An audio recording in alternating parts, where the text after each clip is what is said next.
si par exemple un juif religieux qui est sculpteur, peu importe que ça soit en argile, en pierre, décide de faire la représentation d'un très très grand tzaddik de notre histoire, même pourquoi pas représenter Moshe Rabbeinu, Yaakov, Yitzhak, ou Déjà, même, déjà, il faut savoir, plus déjà, il faut comment? savoir comment il sait quelle était l'image de Moshe Rabbeinu. Ah ben oui, parce que il se fait une idée de son image. Ça sera pas grâce à Cécile B2000 et le film, hein.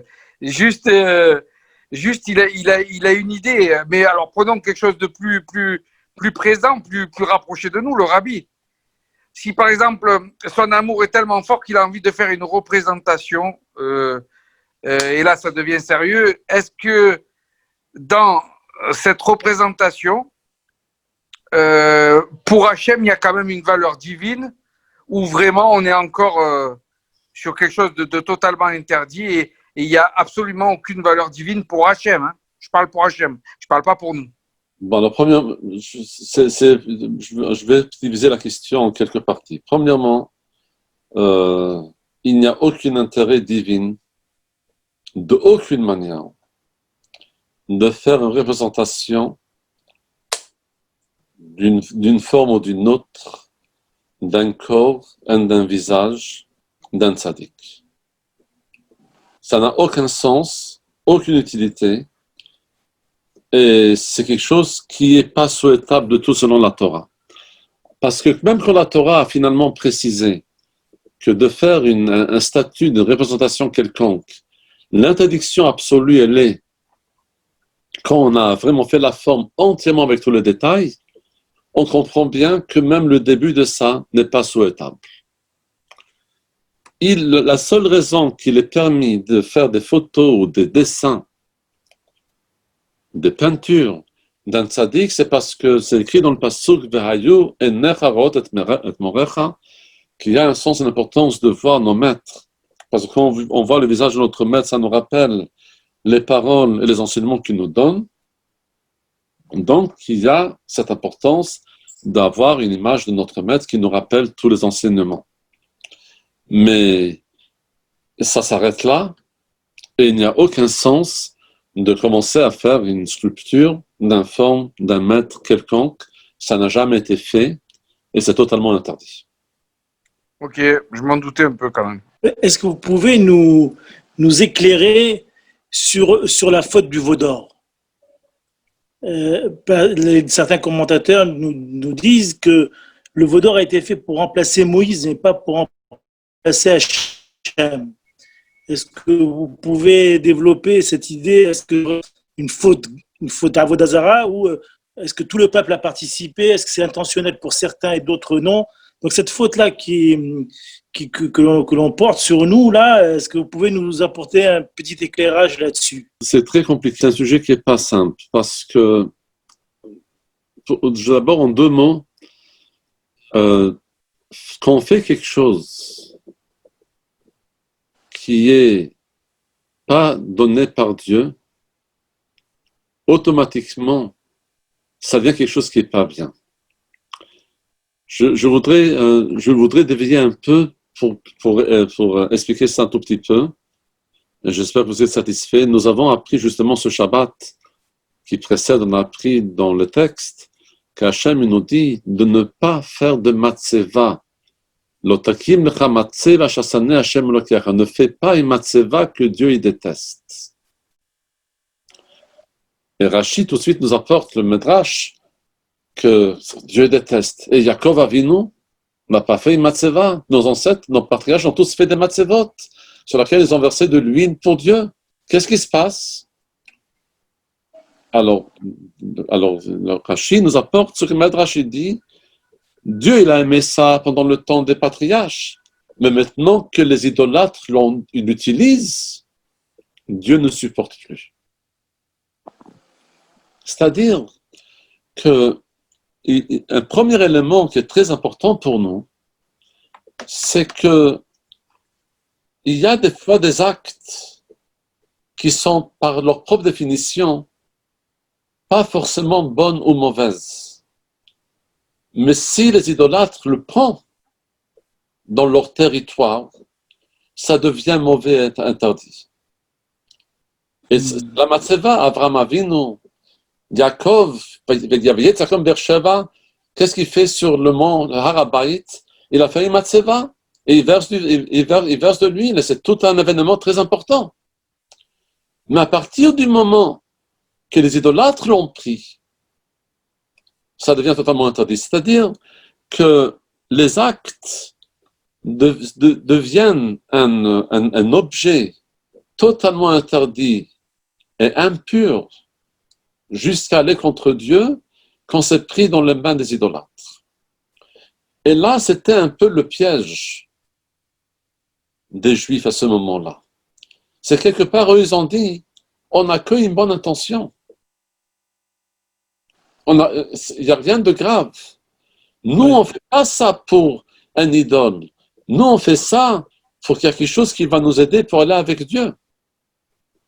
Mais à partir du moment qu'il y a l'idée de faire n'importe quelle forme, n'importe quel objet était interdit par Dieu, parce que ça fait partie du domaine de la Touma, du domaine de l'interdit.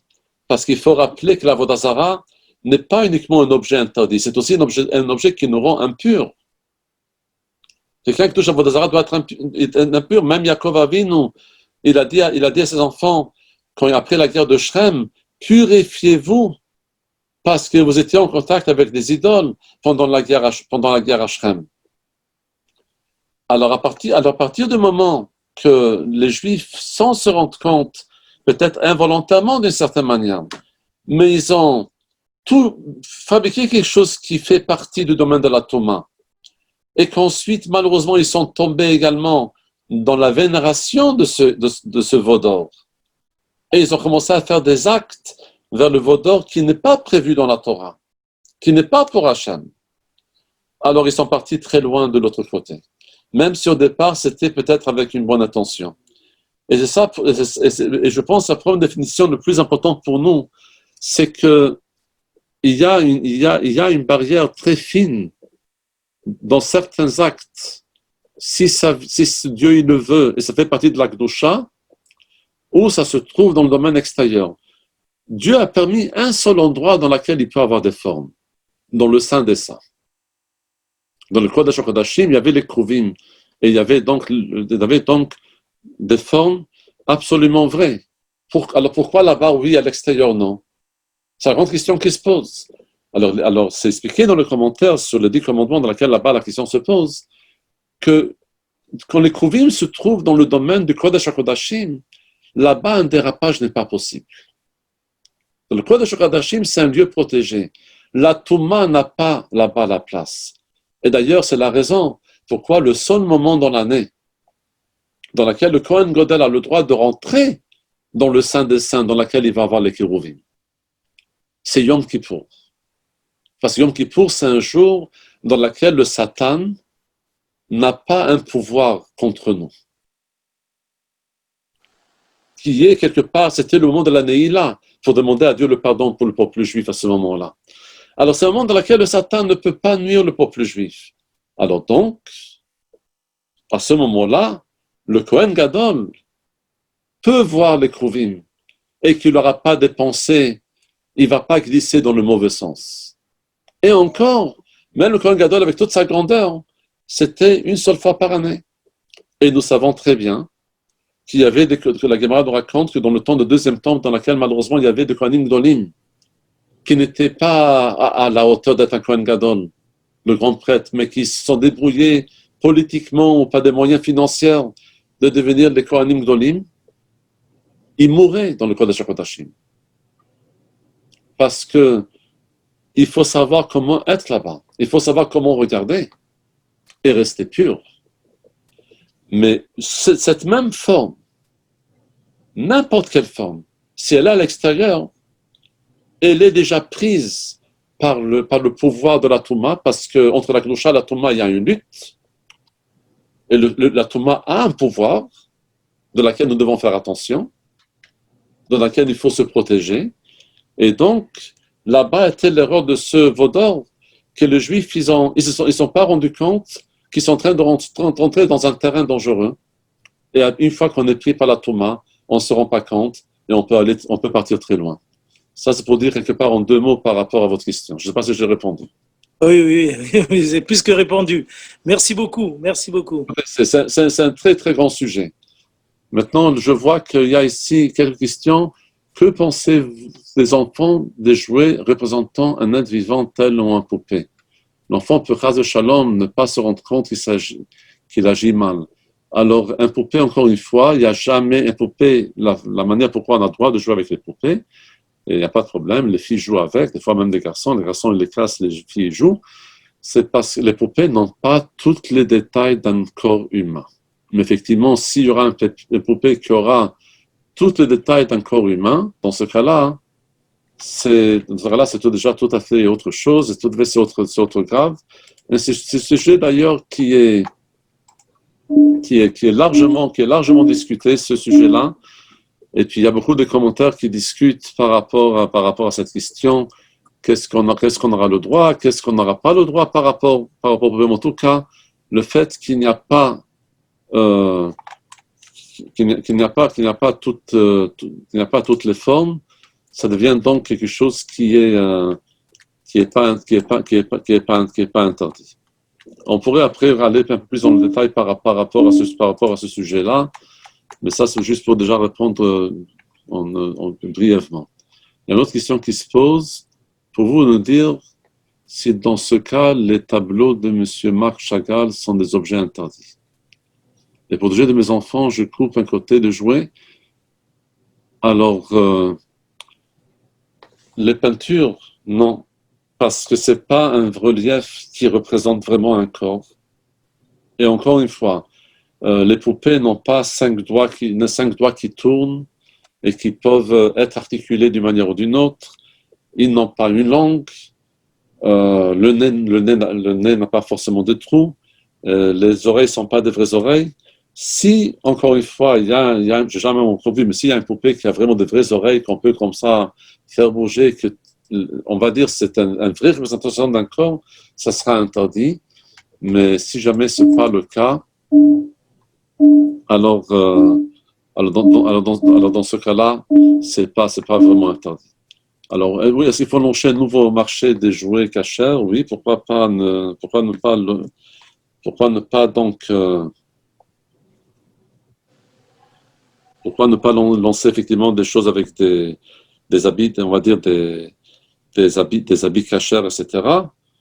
Pour que ça soit tsniout, pourquoi pas, mais sinon dans le sens absolu, non, c'est pas vraiment absolument important. Concernant le lion sur le drapeau de Jérusalem ou par rapport à la tribu de Yehuda, oui, encore une fois, c'est un dessin. Ah, d'accord, ok. Comme on dit encore une fois, un dessin n'est pas un problème. Le problème, il est quand c'est autre chose. Mais quand c'est un dessin, ce n'est pas vraiment un problème. Okay. Je voulais juste quand même compléter pour la question qui a été posée par rapport aux poupées, parce que quand même, il y a toujours la crainte on sait ce qu'il y a aujourd'hui, on ne sait pas ce qu'il y a demain. Et encore une fois, je ne suis pas le plus grand expert de savoir qu'est-ce qu'il y a ou qu'est-ce qu'il n'y a pas dans le marché des jouets. Alors, bon, en général, tout d'abord, il faut savoir que d'après certains avis, les poupées qui sont faites pour jouer, qui n'est pas fait pour vénérer, ce n'est pas interdit. Mais il y a effectivement des autres qui sont un peu plus stricts parce qu'il y a peut-être des nouveaux poupées qui sortent, ils ont vraiment tous les détails. Dans ce cas-là, par le fait qu'ils s'étaient fabriqués quand même pour jouer et pas pour autre chose, si quelqu'un vraiment veut être marqué, si jamais il a une poupée qui est vraiment très sophistiquée, dans ce cas-là, il faut casser un petit doigt ou un petit bout de nez ou un petit morceau d'oreille. Et comme ça, on est tranquille, comme ça, il n'y a pas de souci. Oui, c'est pour la dernière partie que vous avez lue. Donc, il y avait quelques 3 ou 4 animaux qu'on ne pouvait pas représenter. Donc, ça, c'était en tant que sculpture et pas donc dans les dessins, n'est-ce pas? Et si vous pouviez me répéter les noms de ces animaux-là. Alors, dans le trône céleste, il y a un visage d'un homme, d'un taureau, Oui. et puis ensuite d'un lion et d'un aigle. D'accord. Alors, par le fait que on n'a pas le droit de faire des images de ceux qui se trouvent dans le ciel, alors donc, on ne fait pas une forme d'un taureau, un homme, un aigle, un lion, ni en relief, et ni même en gravure, le contraire du relief, parce que il y a quand même écrit de ne pas faire des images de ceux qui se trouvent à Shem. C'est écrit le Tasso Iti. Alors de là, on apprend que ceux qui se trouvent avec Dieu, on n'a pas le droit de le faire d'aucune manière. Donc, on fait attention de ne pas faire ces choses-là. Il y a également encore des commentaires qui pensent de ne pas non plus dessiner les trois ensemble. Parce que dessiner les trois ensemble aussi voudrait dire que nous voulons faire une représentation de ceux qui se trouvent à côté du trône céleste. Mais ça, c'est uniquement quelques avis, mais la majorité des gens, ils parlent uniquement de ne pas faire une forme proprement dite. D'accord. Donc, vous aviez spécifié maintenant, donc, pas de sculpture, donc, et pas de bas-reliefs, donc, les gravures non plus. Mais est-ce que les dessins sont permis? Non. Le dessin, oui. D'accord. Même de ces quatre spécimens, donc l'homme, l'aigle, les... Séparément, encore une fois, comme je vous ai dit, séparément, oui. Oui. Mais pas si on parle de faire ensemble, il y a quand même certains avis qui pensent qu'on n'a pas le droit de faire ensemble ces quatre visages pour ne pas, quelque part, dire, voilà, je te représente ceux qui se trouvent sur le mont Céleste. Je vais vous dire, prenons même l'exemple, c'est écrit dans la Gemara qu'on n'a pas le droit de regarder sur un arc-en-ciel. Ça veut dire on peut voir, mais il ne faut pas fixer notre regard. Parce que c'est des couleurs qui viennent du ciel, donc il faut respecter. Donc également, faire des dessins de ceux qui se trouvent dans le ciel, il faut éviter de le faire. Donc on ne fait pas ces quatre dessins ensemble. D'accord, merci. Je vous en prie. Tout comme on a dit avant, c'est surtout la question quand c'est en relief. Mais si jamais quelqu'un va voir une poupée qui est trop bien fabriquée, alors on peut toujours casser un petit morceau, comme ça on est tranquille de ce point de vue. Donc, on vous souhaite tous une très très bonne soirée, avec plein de bonnes nouvelles. La vérité, je vais vous dire, moi j'ai appréhendé, et je dis à mon fils avant le cours, je dis que je pense que la lacha la plus difficile qu'on va étudier aujourd'hui, ça sera la lacha de est-ce qu'on a le droit d'avoir du respect pour un endroit dans lequel il y a un idole, uniquement par la peur d'une personne non juive qui peut nous faire du mal. Et nous savons tous l'histoire avec Hannah et ses enfants, tous ces enfants ont tous sacrifié leur vie pour qu'il n'y ait de aucune manière quelqu'un qui puisse imaginer qu'ils ont vénéré l'idole d'une manière ou d'une autre. Alors, à quel point nous pouvons vénérer ou respecter une idole, et en le précisant que c'est uniquement parce qu'on ne veut pas vexer une personne, ce n'est pas un sujet simple.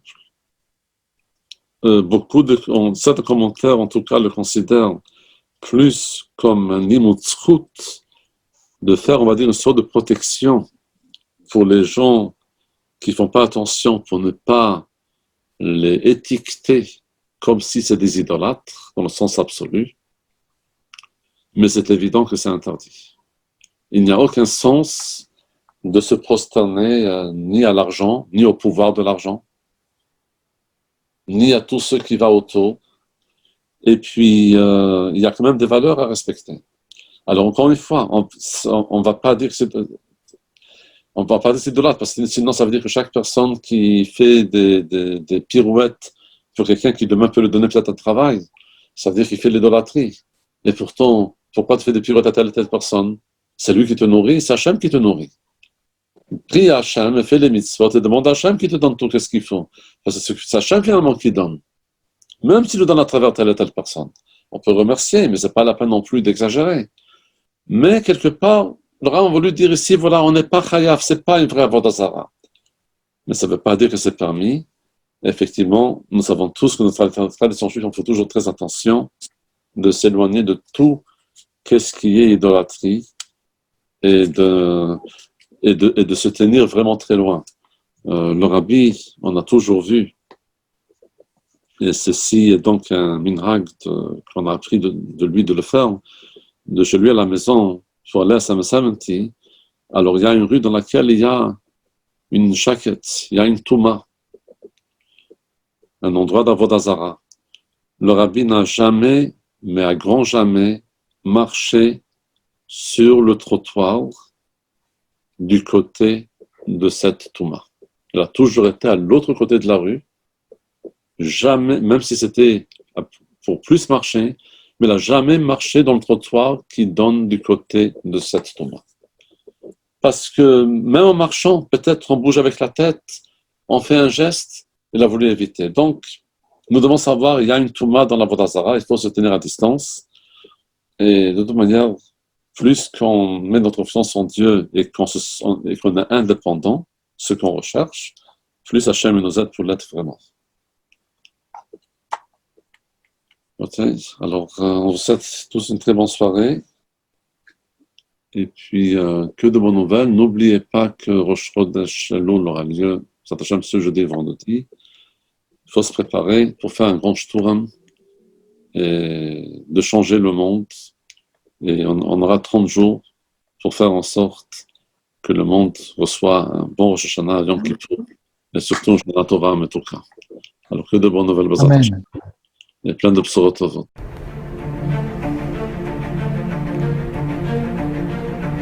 Et si connaître toute la Torah était possible, plongez-vous dans les joyaux de la Torah. Étude du Rambam, le Maïmonide, cours de qualité par des rabbins francophones aux 4 coins du globe. Un chapitre chaque jour, à raison de 20 minutes, pour finir en moins de 3 ans l'apprentissage de la Torah. Relevez le challenge, tous les soirs en direct à 20h30 ou 21h30 heure israélienne. Nos cours sont accessibles à tout moment, YouTube, Facebook et sur notre site torah24.com.